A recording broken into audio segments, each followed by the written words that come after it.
So this latest chapter of One Piece has of course given rise to more questions and inquiry in regards to the grand history of this world we are also enthralled by.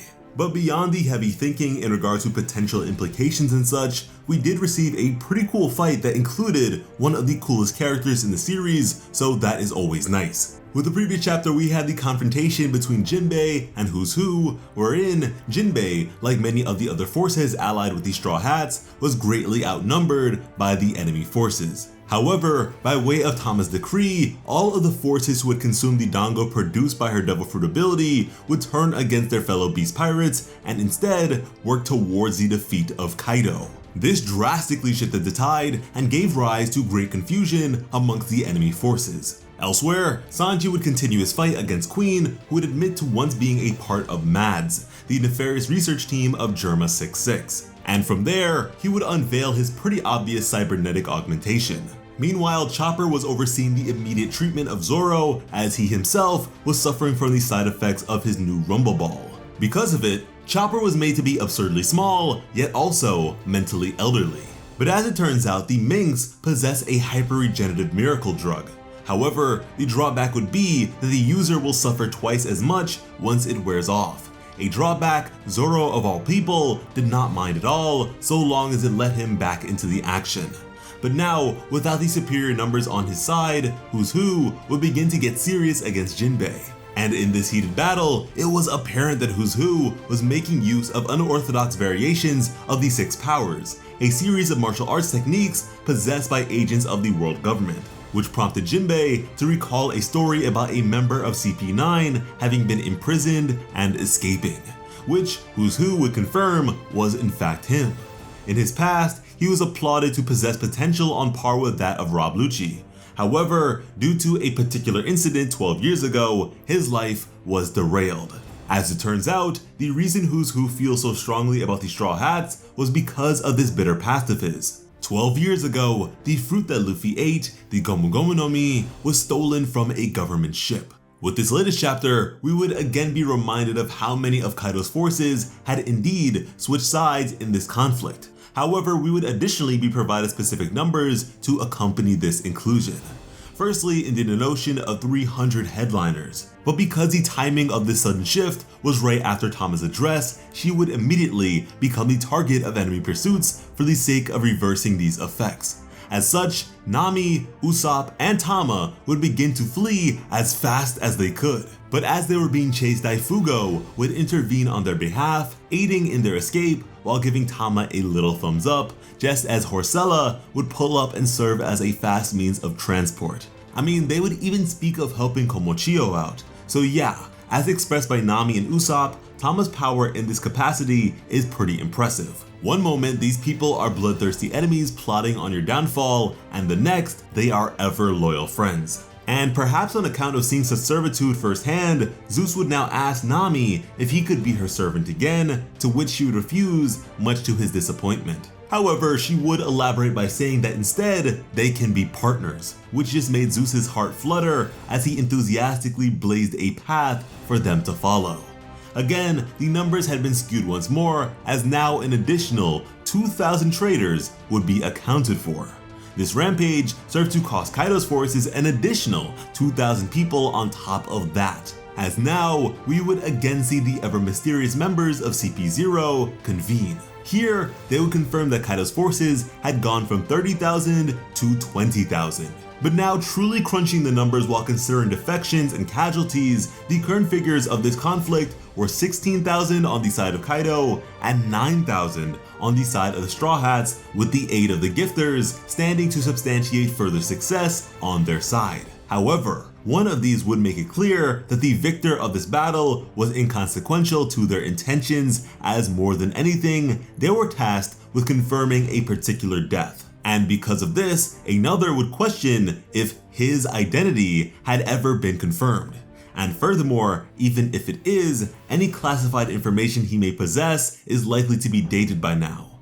And so as such, his continued survival would be of no consequence to the world government. Yet another would argue that allowing such a person to survive at all would set a bad precedent. And all the while they were avoiding the use of a specific name here, but thankfully, with this last bit, they would confirm that he was indeed facing the former warlord of the sea, Jinbei, and so his life was in jeopardy as is. So yeah, these guys are after Who's Who would have guessed it? As presumed previously, the guy's imprisonment was likely on account of him knowing too much. And with him once being a loyal agent, they may have decided that executing him outright might be more suspicious than a prison sentence, but with him having escaped and become a pirate, they don't really have to worry about handling the situation delicately now, do they? But from here, the battle between Jinbei and Who's Who would continue as the two were now becoming more serious. Who's Who would begin with a moonwalk to elevate himself and hover above Jinbei. And the two would continue to speak to one another all throughout this, mind you, as Jinbei would question if because of this connection, Who's Who has a grudge against Luffy. But to this, Who's Who would admit that his true issue lied with Shanks as the one who stole the fruit. As Who's Who would let off another fang pistol that Jinbei would defend against with his armament haki. However, despite his defenses, this attack still managed to draw blood, which just goes to show just how fearsome this attack truly is. With this, Who's Who would let off a barrage of fang pistols, as he would say that as the possessor of both that power and straw hat, his resentment was naturally spread to Luffy as well. And these fang pistols were no joke, as they were piercing right through the floor. Who's Who would then commend Jinbei on his decision to evade rather than defend, as regardless of his armament haki, his attacks would be sure to pierce through either way. But he would also admit to being surprised that a fishman could possibly move so fast on land in the most derogatory way possible. Now Jinbei wasn't sure how to respond to this, but would express that such racist statements were no longer socially acceptable, to which Who's Who would actually apologize for. Go figure. And man, it is just so interesting how these two are just having a somewhat casual conversation while trying to destroy one another physically. And at that, Who's Who had something he wanted to ask the former warlord, as he would use Iron Body to slam right into a hardened Jinbei who was prepared for the clash. And I mean, the force associated with this attack was considerable, but even still, Jinbei remained resilient and would solidify his stance while now gripping onto the elongated fangs of Who's Who, flipping him over and slamming him into the ground with tremendous power. This was enough to draw blood, but Jinbei was not done yet. He would launch off some water bullets, as at the last second, Who's Who would use Shave to recover and evade this attack. At this point he was in pain, but even still was intent on having his question heard. He'd say that back in prison, he too heard a peculiar story. At the time, he was mockingly told to pray to and seek salvation from a particular someone. As it turns out, slaves in ancient times believed in a warrior of legend who was prophesied to at some point save them from their bondage, the one known as Sun King Nika, the one believed to bring them laughter and freedom from their suffering. And just then, Who's Who would continue his barrage. His sentence was a cruel one and went on for what felt like forever, and so in his desperation, he too clung onto such a tale for comfort. He didn't exactly care for the details all too much, he just desired to be saved. At this point, Jinbei would again question what this sort of thing had to do with him at all, to which Who's Who would say that as the former leader of the Sun Pirates, a crew made up of former fishermen slaves with a long-standing history of slavery, perhaps there was a connection.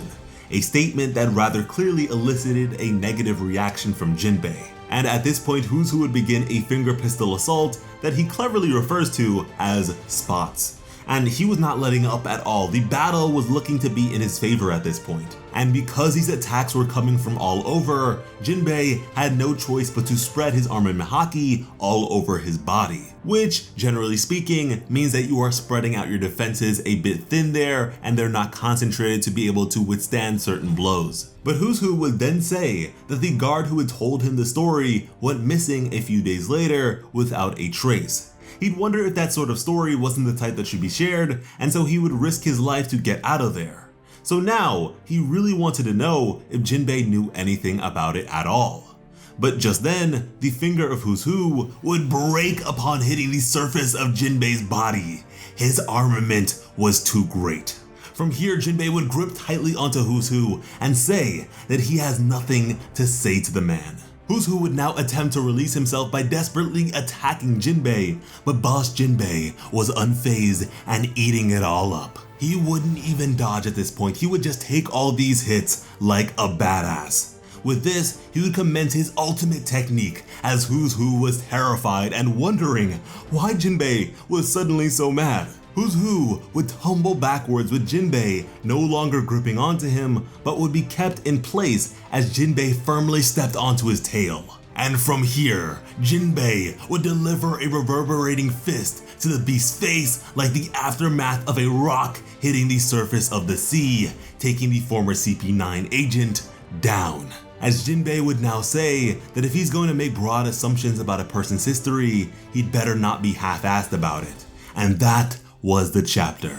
Oh man, this is all so fascinating. So in regards to CP0 wanting to bring about the death of Who's Who, it is clear that he possesses some degree of information they would rather not get out. And although he feared for his life in knowing about this supposed sun god Nika, the reason he was imprisoned to begin with was because of the whole Gomu Gomu no situation. And based on the conversation of those CP0 members, I doubt that even they know the reason for their pursuit and the potential magnitude of the danger he possesses. I mean, if they did, they'd be liabilities as well, and as loyal government dogs, it's not as if they need to see the full picture, just what they are tasked with doing. When it comes to that prison sentence of his, I am a bit perplexed. I mean, you would think that something of this magnitude would land someone a position in the most secure prison in the world impelled down.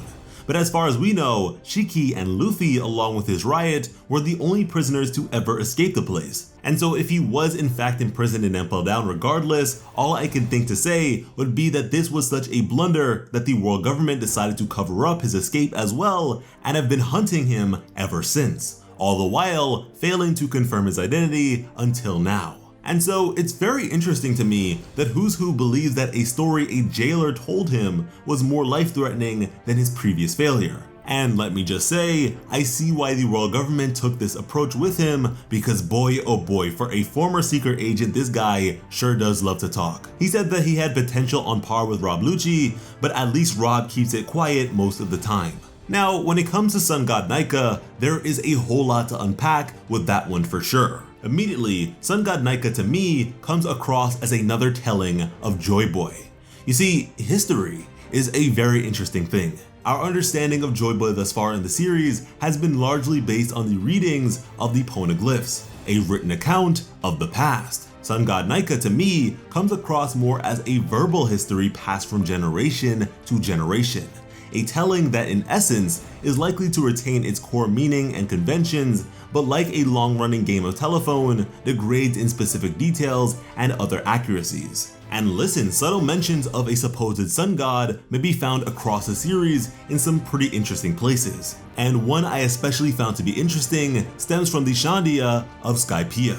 All the way back with chapter 287 of the story, the Shandia, during the time of Nolan in their practice of human sacrifices, offered many young women to the giant snake known as Kashigami that they revered as a god, a creature that Nolan would slay for the sake of saving Musu, a young woman, from being eaten by it. And prior to this, it was made clear that this cultural attempt at appeasement was not intended for Kashigami alone, but all the gods to revel in.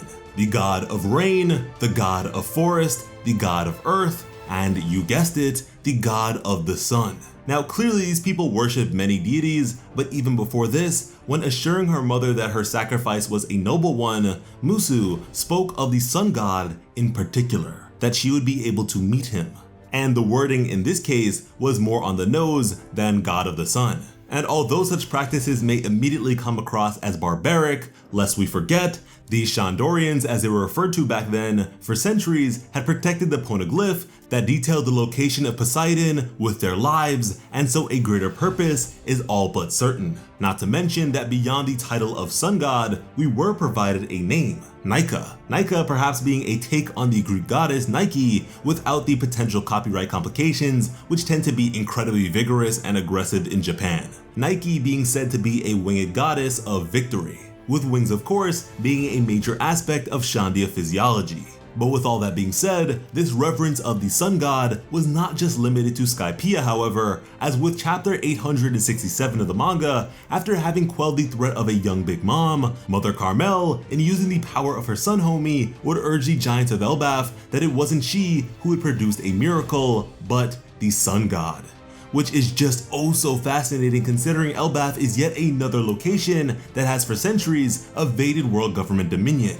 And so with that, the notion of such a thing being of significance on Fishman Island is quite the strong possibility as well.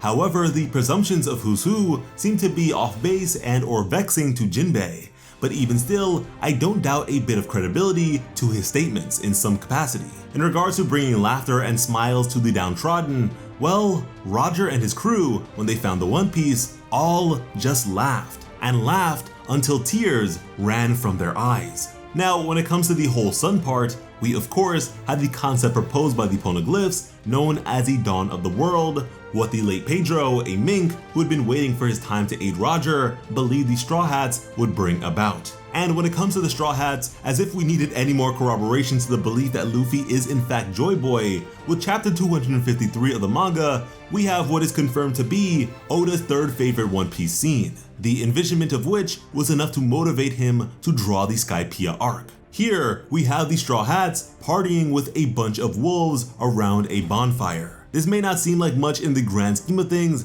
but scheming is exactly what Oda does, as the silhouette of Luffy here is pretty similar to that of the sun god Nika.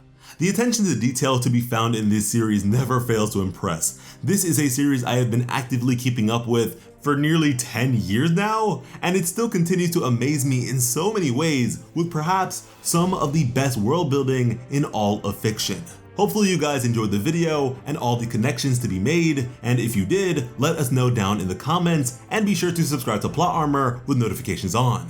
You can also follow us over on Twitter and Instagram at PlotArmorYT to keep up to date with all the latest and greatest anime and manga news, memes, information, and discussions. Because when it comes to bringing you some of the best One Piece content on the platform, Plot Armor has you covered.